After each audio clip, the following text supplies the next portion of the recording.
Know when to cut your losses to supersize and grow your business. Sharon Horne-Ellstrom here. And of course, our idiom, our expression today is cut your losses. And I always like cutting my losses.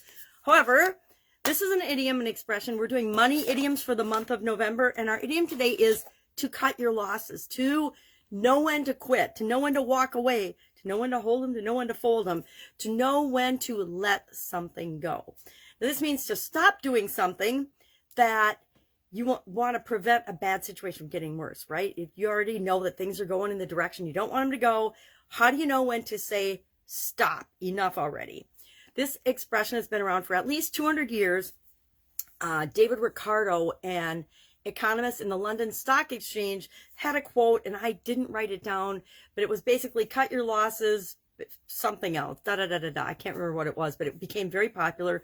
The turn of the century, the turn of the 19th century. So for a couple hundred years, people have been saying, oh my gosh, I have to cut my losses. Now, I will admit, I am not a stellar example of cutting my losses. This is one of those lessons that I'm continuing to learn, because I tend to believe that you never quit, you never stop, you never say die, and that if you're committed, there's a way to figure it out, figure something out.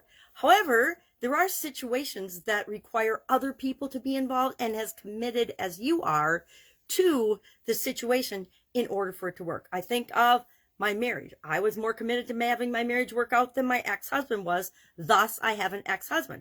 Now, I hung in there for 25 years, long after both of us knew that that relationship should have ended, because for a lot of reasons, there's a lot of psychology behind why we stay too long, why we don't cut our losses. And I think it has a lot to do with something called sunk costs. Sunk costs are the time, the energy, the resources, our confidence, our emotions, the things we put into something become our investment. And they, at some point, become sunk costs. A lot of times they're an investment that pays off in the end, but in other situations, they're things that we put into something that we never get a direct return for that. So my 25 years with my ex-husband, well, I did get a lot of advantages out of that, right? I have 2 beautiful children, 2 beautiful grandchildren, etc. So it's not all sunk costs, and it's never all sunk costs, which is what I work with my coaching students and myself, to remind myself that I have these experiences. We all have these experiences to teach us something. Mine is to learn when to say done, when to let go, when to cut my losses. I've stayed in businesses too long. I've stayed in relationships too long. I've tried to support certain people and employees in positions that weren't right for them too long. I stayed in jobs too long. And that's all part of my experience to learn when is the time for me to say, okay, this isn't the right situation for me anymore.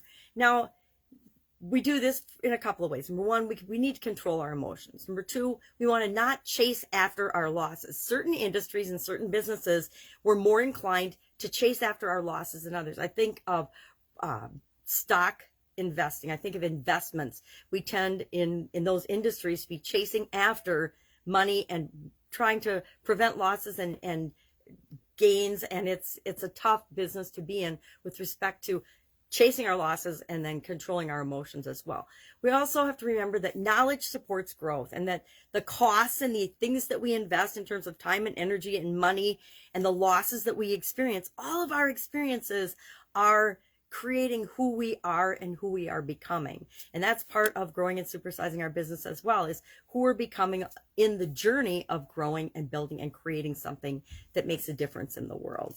So love to know your experience. How do you go about cutting your losses? You know, another thing to remember is we don't want to let small mistakes snowball and become giant, huge mistakes that we have a harder time getting out of. The bigger the mistake, the bigger the loss, the harder it is for us to walk away and say, oh my gosh. Unless, of course, you get to the point where it's such a huge loss, you lose everything. You have to declare bankruptcy or something.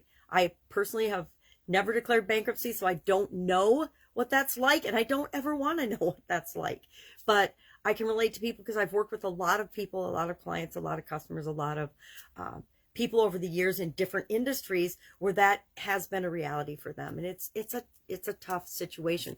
And it's almost always because they got into a situation and didn't want to walk away, didn't want to cut their losses, didn't want to let go of the sunk costs. You know, I think of lots of relationships, and it's usually got something to do with the relationship, that we stay longer than we should, because it impacts our emotions, it impacts our confidence, it impacts our investment. We feel like we're invested in other people, we're invested in our business, and we actually take it really, really personally when those things don't work out. So share in the comments below, how do you know exactly when it's time to cut your losses?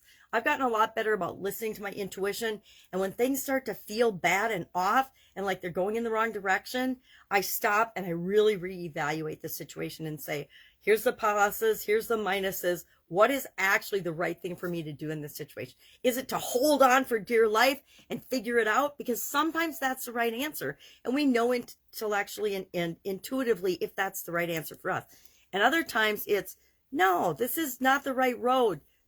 Pick a different path and just go down that road. So how do you know when it's time for you to cut your losses? Share in the comments below, because this entrepreneur would love to know, so that I can shorten my personal learning curve and experience fewer losses going forward.